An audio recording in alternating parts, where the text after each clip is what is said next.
All right, welcome back to From Eight Arbitration. I got the man on. I wasn't going to do an episode today, but my man Mike Caref is out beating the streets, man. He's all over the place right now. He's got something coming up Sunday, and so I reached out to him. I was like, "Hey, man, if you want to come on and give it a shout out, you're more than welcome to because it's extremely important what he's talking about." And he said, yeah, he wanted to come on and take a couple of minutes and tell everybody what's going on this next Sunday. So, Mike, I'm gonna let you do that, brother, and we might chit chat just a little bit, but 5 minutes, 10 minutes, however long you need to go, man, an hour, whatever. It's all yours. But just tell the people what's up. All Hour three. right. That's my 5 minutes. Well, the first thing, so we're having this nationwide rap session via Zoom. It'll be next Sunday, or this Sunday coming up, I guess, September the 8th. It feels like Sunday today, but it's actually Monday, the Labor Day holiday, and hope everyone really had a chance to enjoy their holiday. But we want to talk about the contract and what we can do to make sure that we get the best possible contract that we can. And that'll be the main focus of the rap session. It's possible that we'll have a tentative agreement by Sunday. I would rate that as highly doubtful. If someone wanted to play some odds, I would take that easy money, I think. But if there is a tentative agreement, obviously we'll talk about the pros and the cons and the terms and all of that. But most likely we won't.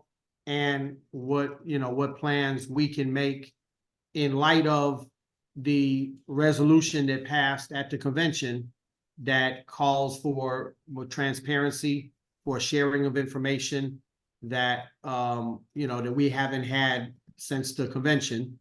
There was a video that President Renfro put out this morning, but once again, it still does not contain any information whatsoever about what the details of the contract are looking like. What is it that we require to be in there? So, if you go back, and I won't do the rap session here before the rap session, but if you go back, Corey, to the episode that you and I did, I came on February 19th, I believe it was, 2023. And I talked about negotiations were going to begin on February 22nd. And I tried to lay out, hey, here's all the things that are going to be important to us in this contract negotiations that are coming. And the problem with the way the president has gone about this, in addition to the unnecessary delays, which in this type of economic environment, the delays have hurt us tremendously. The fact that we are not getting raises, the fact that we can't afford our uniforms, the fact that, the cost of living has gone up so high while our wages are stagnant. Those things have hurt us tremendously. The delay has hurt us, but also the lack of transparency. We don't know, and we can't determine if our union is addressing the issues that are, some of them are not economic, but need to be addressed. But like, for example, we don't want a non-career workforce. We don't want any CCAs. We want an all-career workforce. Are we going to get that in the new contract? We don't know. Are we going to get an end to mandatory overtime for full-time regulars that don't want to get on the overtime desire list? Are we going to get that in the new contract? Are we going to get any fix whatsoever to the grievance procedure that is completely broken right now? And it don't matter what contract you negotiate, if you can't enforce the terms of the contract through a workable grievance procedure, then it doesn't work. So there's a lot of things that we're looking for that we just have no idea. So the part of the resolution, and the first speaker at the rap session is going to be Josh Brault. Branch 1779 had submitted, as Lakeland, Florida.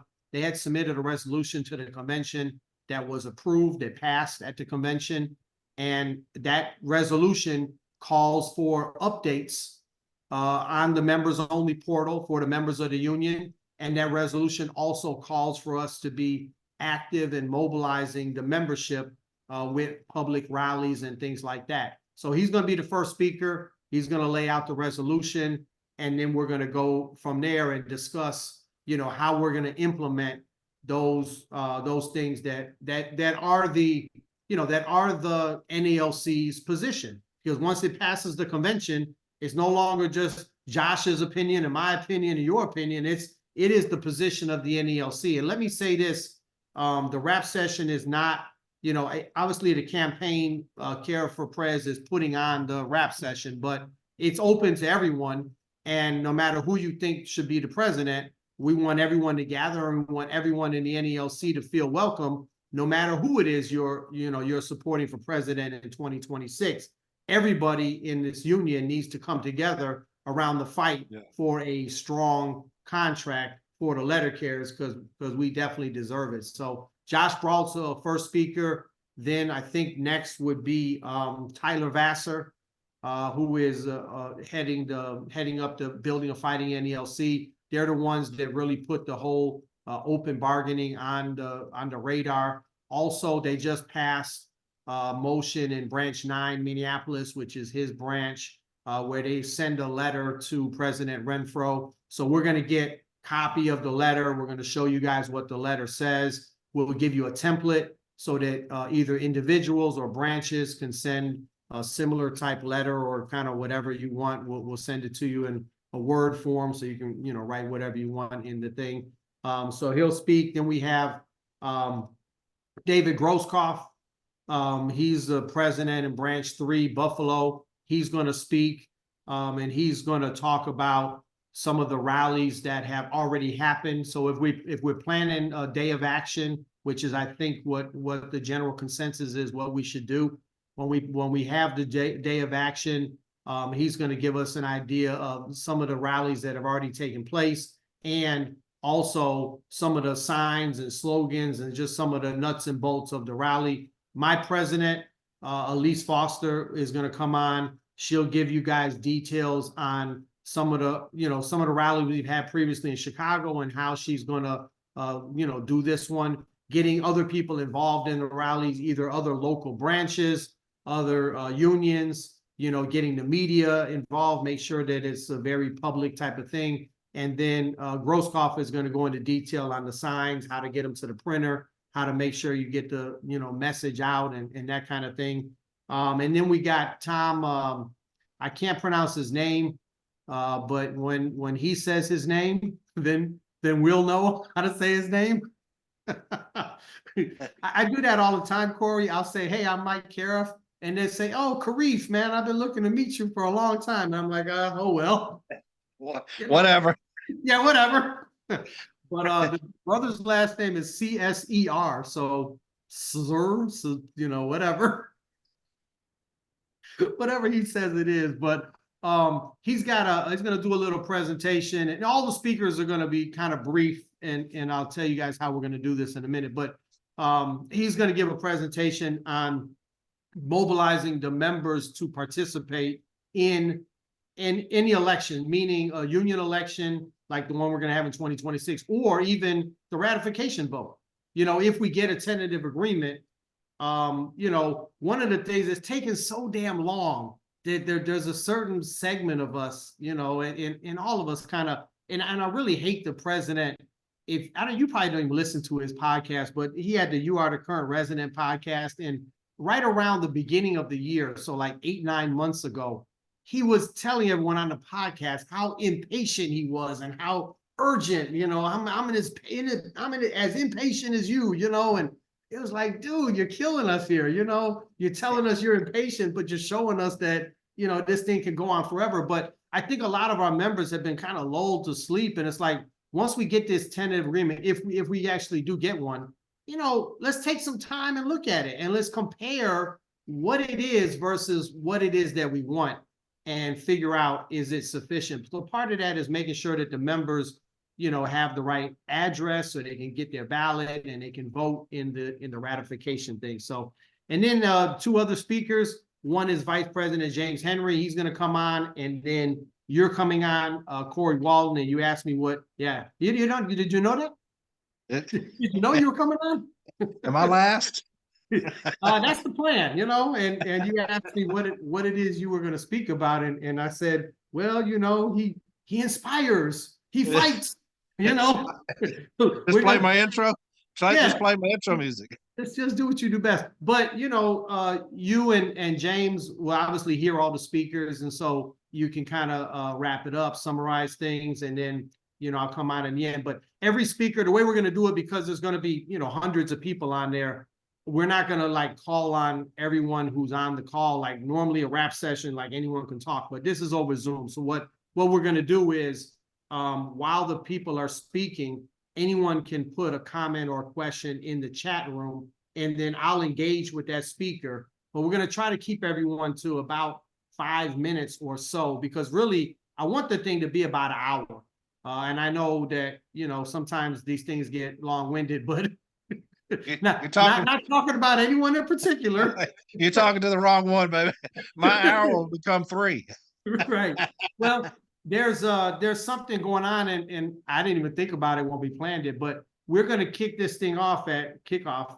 Incidentally, a little pun there, play on words, but the kickoff for the rap session is 11 a.m.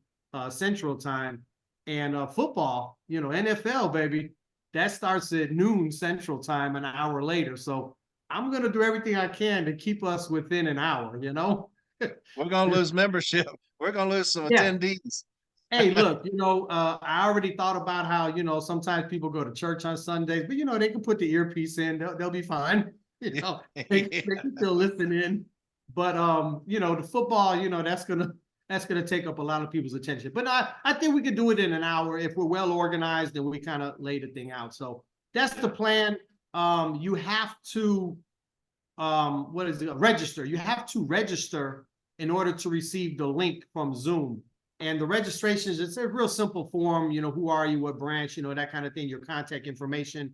But there's also a place in there for comments. So I'm going to read all of the comments ahead of time so that I'll be prepared to kind of, say things and interject. And I'm just going to try to take everything into consideration as we do the rap session. And then, obviously it's not the end all be all, but at the end of the thing, all of the materials, all the thing, and we'll record it. So we'll record it so anyone can listen to it later, or go back and review or whatever, and we'll share that with everybody. And then any of the materials that we talk about, or any documents or anything we put up on the screen, that will be available through the website. You can go later and download any of that stuff or look at it or whatever. So that's the plan, my brother. That's the plan for this Right, Sunday, September 8th. how can we get to this link?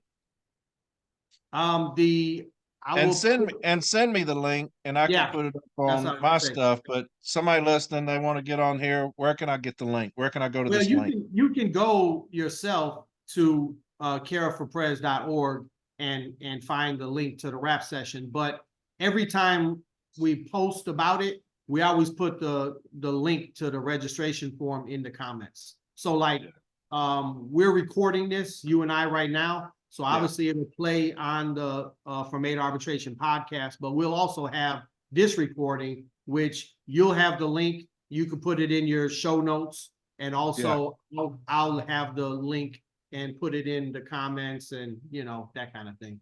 Yeah, send it to It's me. not hard to find the link. Yeah, well, it be. Well, I don't think it'll be hard. I'll tell you guys, there's 281 people registered so far. Okay. So 281 of your brothers and sisters figured it out. Well, you got to figure it. Now, I'll tell on myself here. I start this Zoom meeting with Mike, and I'm like, where is he? And I look on my phone, and it says Caref is in the meeting, and I'm like, he's not in this meeting. I'm in the wrong meeting. Yeah. So, What meeting?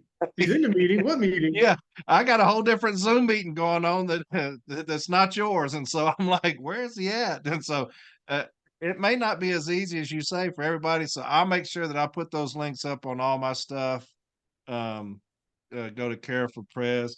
Mike, it's been 471 days, baby. 471 days today. That's since May 20th. Yeah, and there's so much more to it. And I know that we'll talk about all of this Sunday. But you talk about CCAs. I pray that they do away with that position and have an all career workforce. I just think that he's going to sell them out.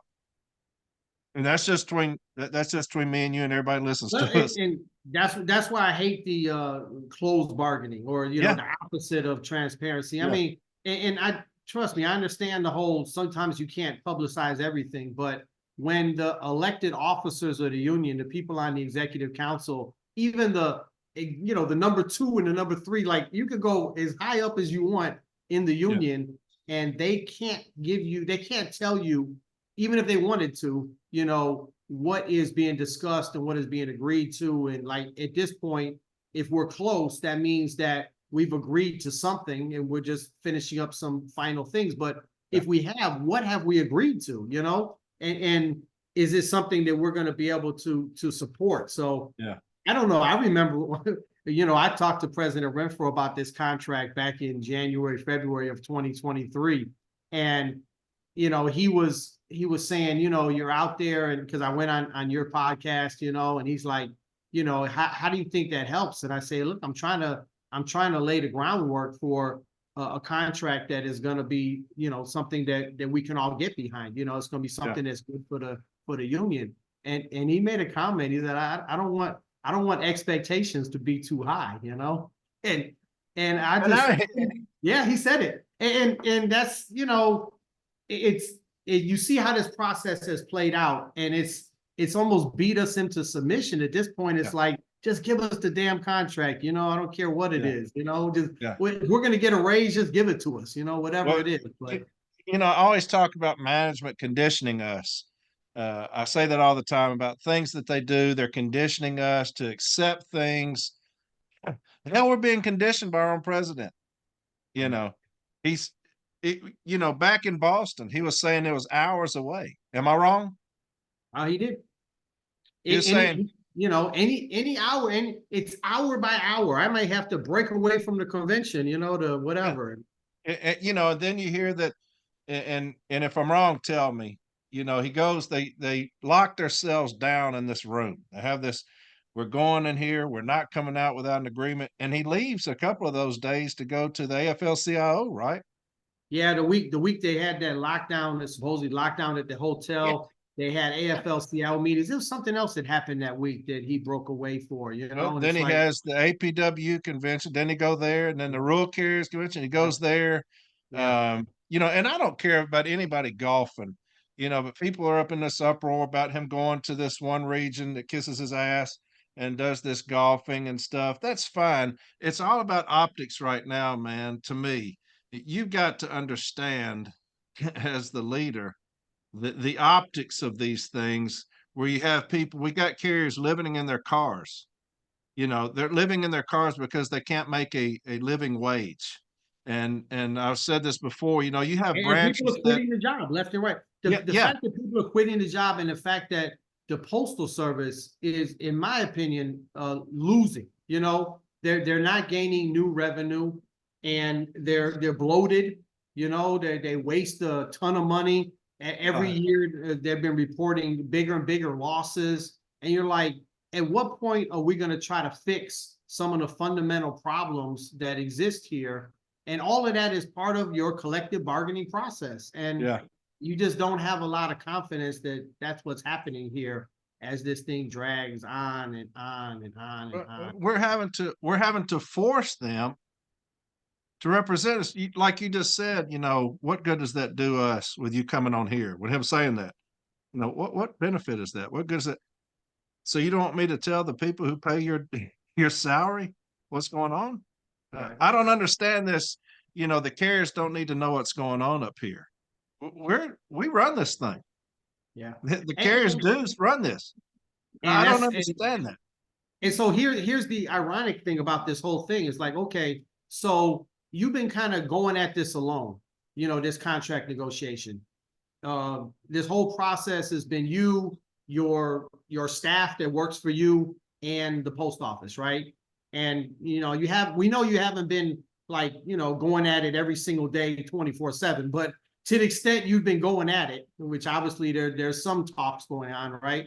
To the extent you've been going at it, you've been going at it alone without the input of the whole union, the elected representatives that are on the executive council or whatever, right? You've been going at this alone. So now you come back and you say, I got you guys a contract. Well, how the hell do you know that's the contract that we want?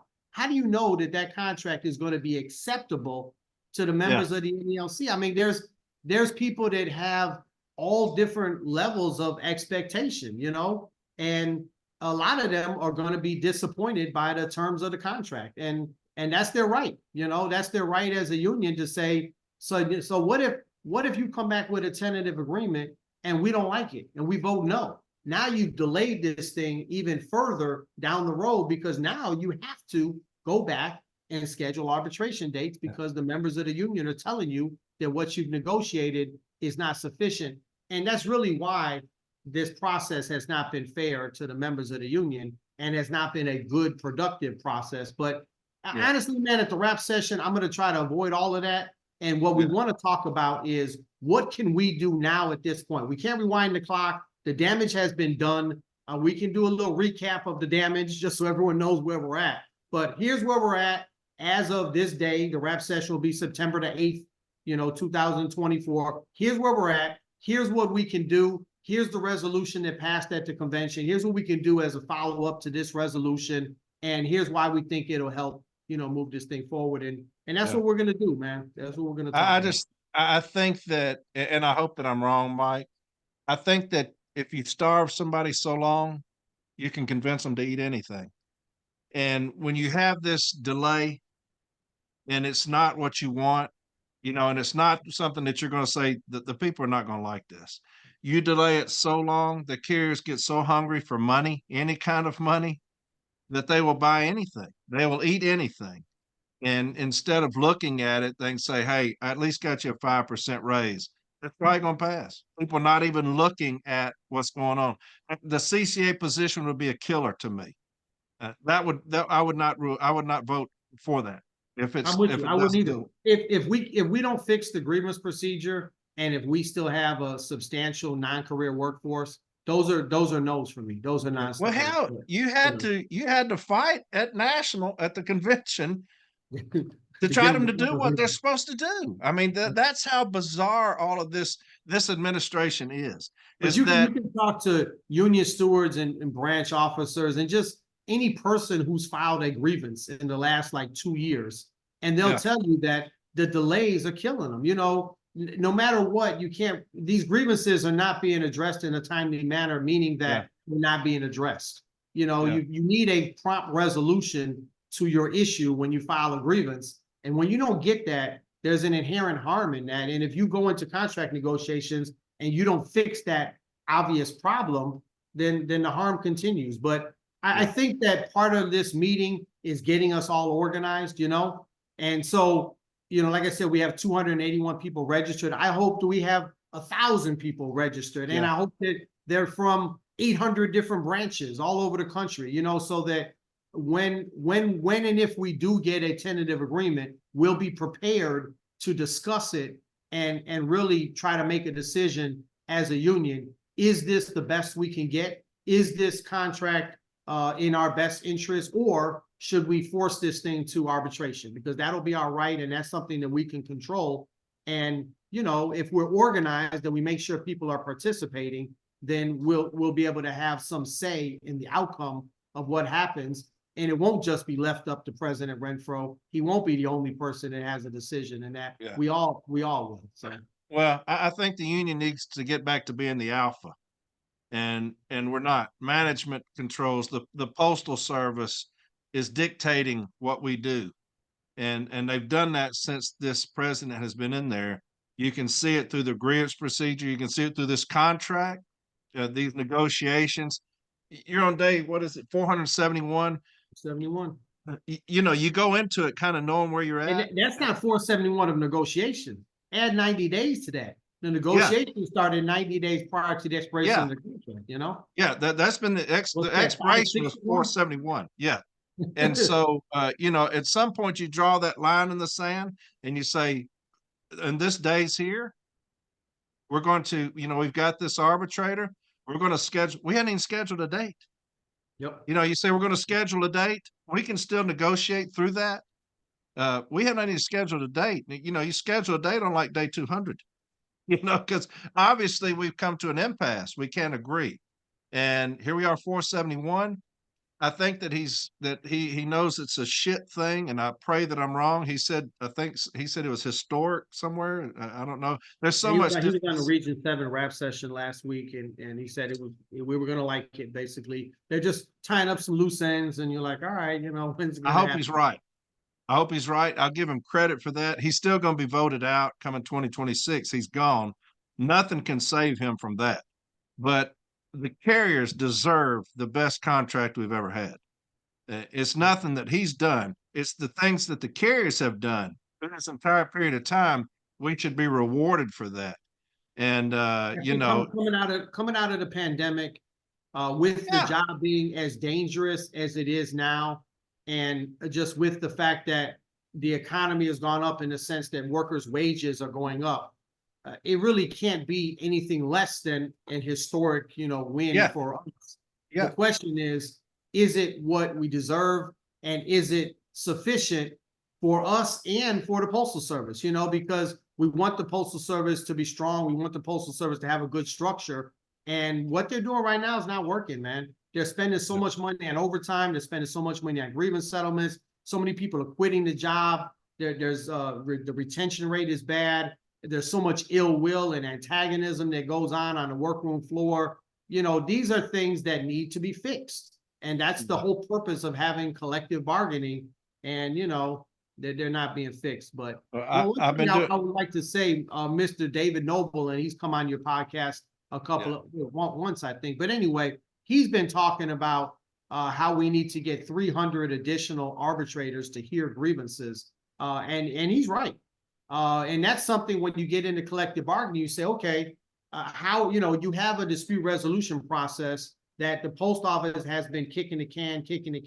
They don't want to resolve it at informal A. They don't want to resolve it at formal A. They don't want to resolve it at step B. At some point, you have to be able to get the resolution that you're looking for, the contractually correct resolution. And one of those ways is say, okay, well, let's just do damn arbitrations every day from now until eternity, until you call uncle, until you agree that you're going to go ahead and do the right thing, until you change your practice and your culture and your structure so that grievances are resolved at the lowest level the way they're supposed to.